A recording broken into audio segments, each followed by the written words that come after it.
la liberté d'expression est consacrée par l'article 12 de la Constitution. La liberté de donner son opinion, de recevoir et de communiquer ses idées et des informations sans ingérence n'est pas absolue. Il y a de nombreuses limites à cette liberté. Même si ces limites sont parfois difficiles à cerner, elles demeurent les mêmes, non seulement hors ligne, mais aussi en ligne. Ainsi, on ne peut porter atteinte à la vie privée et au droit à l'image d'autrui quand chacun a droit au respect de sa vie privée. On ne peut non plus tenir des propos interdits par la loi, comme l'incitation à la haine raciale, des propos discriminatoires ou l'incitation à l'usage des stupéfiants. De même, on ne peut tenir des propos qui sont diffamatoires ou injurieux. Sur Internet comme ailleurs, la liberté rime avec la responsabilité.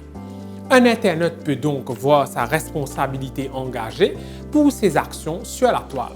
Par exemple, un like ou toute autre réaction sur un post Facebook ou un commentaire sur le post de quelqu'un d'autre, voire même le partage d'un post, constitue une forme d'expression qui est soumise à un contrôle légal. Par ailleurs, la publication de l'image d'une personne, que ce soit dans une photo ou dans une vidéo, suppose en principe une autorisation préalable de cette personne. Et si la personne est un mineur, l'autorisation de son représentant légal. L'image d'une personne est protégée comme un composant de sa vie privée. Elle peut donc opposer à sa fixation, sa reproduction ou même à l'utilisation de son image sans autorisation préalable.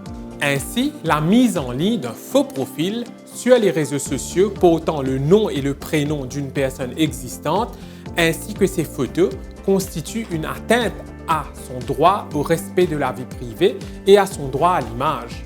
Il y a d'ailleurs eu pas mal de condamnations devant nos tribunaux pour de telles atteintes.